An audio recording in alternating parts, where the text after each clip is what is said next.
Antes de querer corrigir o mundo, existe uma questão mais difícil. Você consegue governar a si mesmo?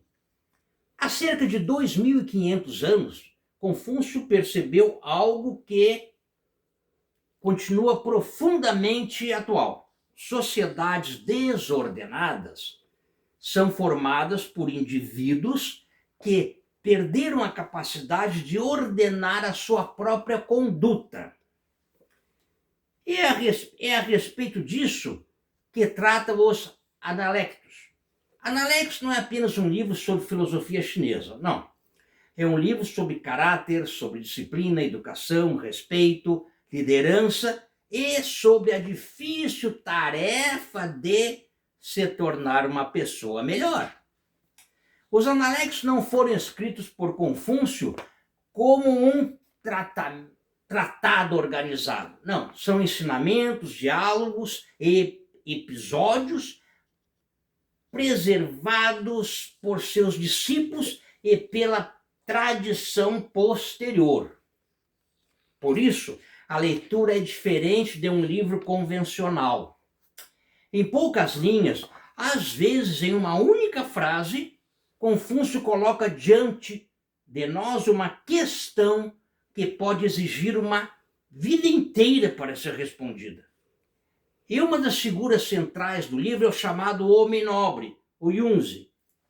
Mas atenção, essa nobreza não depende do nascimento, dinheiro, posição social. É uma nobreza construída pelo caráter. Nós podemos dividir os Analectos em alguns blocos. Vamos no bloco antes de governar os outros. Observe o que Confúcio diz. Não vivemos cercados por pessoas querendo dizer aos outros como devem viver. Nas redes sociais, no trabalho e até dentro da família, nós vivemos assim. Mas Confúcio inverte essa lógica. Antes de exigir virtude dos outros, examine a sua própria conduta.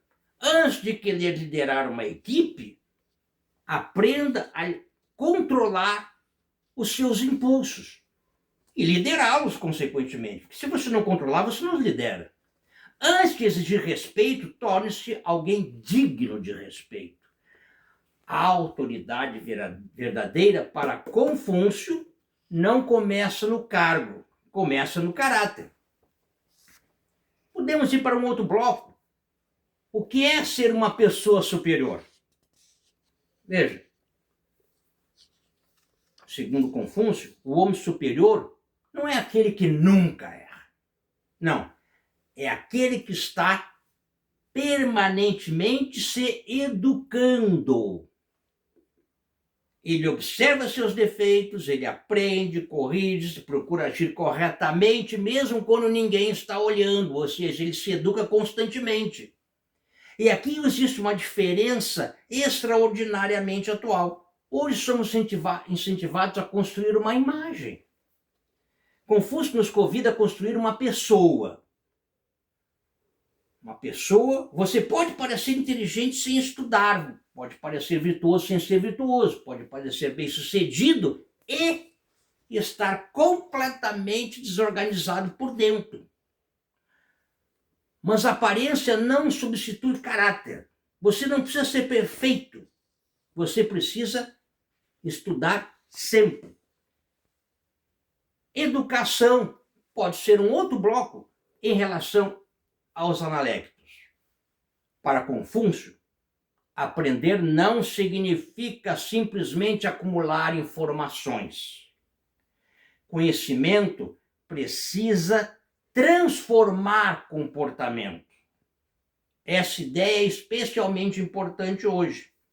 Nunca tivemos acesso a tanta informação. Temos livros, cursos, vídeos, inteligência artificial, universidades, bibliotecas inteiras dentro de um telefone. Mas essa informação não é sabedoria. Uma pessoa pode saber muito e continuar incapaz de controlar a própria arrogância, a própria raiva, o próprio ódio e os próprios desejos. Então, De que serve saber tanto se aquilo que sabemos não melhora aquilo que somos? No outro bloco, podemos trabalhar a questão do respeito, rituais e convivência. Veja, outro conceito importante nesta obra é o li, frequentemente associado aos ritos, normas de conduta e às formas adequadas de relacionamento. Para um leitor moderno, isso pode parecer formalidade excessiva, mas não é. Por quê? Existe uma ideia profunda por trás disso. Pequenos comportamentos organizam a convivência, a maneira como tratamos nossos pais, nossos filhos, nossos professores, nossos colegas e até desconhecidos revela quem somos. Civilização não existe apenas nas grandes leis.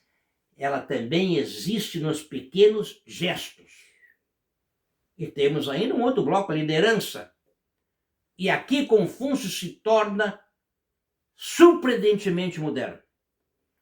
Um governante que precisa usar perfeitamente o medo, permanentemente o medo para ser obedecido, já revelou sua fraqueza, porque o verdadeiro líder influencia pelo exemplo.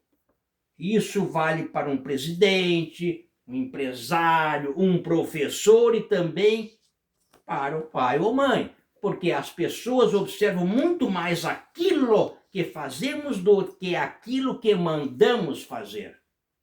Imagina um chefe que exige pontualidade e chega atrasado, um pai que exige equilíbrio dos filhos, mas perde o controle constantemente. Um político que fala sobre virtude enquanto utiliza o cargo e benefício próprio. Confúcio provavelmente perguntaria: com que autoridade moral que essa pessoa pretende corrigir os outros? Confúcio no mundo atual. Que bloco interessante. E eu penso que é aqui onde os analectos se tornam mais interessantes, como eu disse. Nós vivemos sob um mundo de tecnologia que Confúcio jamais poderia imaginar.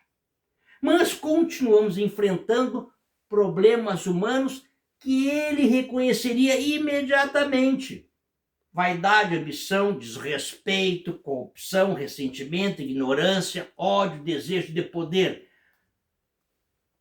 Mudaram as ferramentas. O ser humano, nem tanto. E talvez por isso que esse livro tão antigo ainda consiga nos provocar. Depois de ler os Analectos, fica uma ideia difícil de esquecer. A transformação de uma sociedade não começa com grandes discursos. Começa quando uma pessoa decide cuidar melhor da sua própria conduta. Antes de governar uma cidade, uma empresa ou uma família, existe um território muito mais difícil de governar. Nós mesmos. E certamente é uma das grandes lições de Confúcio, esta verdadeira. E se você gosta desse tipo de reflexão, inscreva-se no canal, porque ainda existem livros capazes de revelar muito sobre o homem moderno.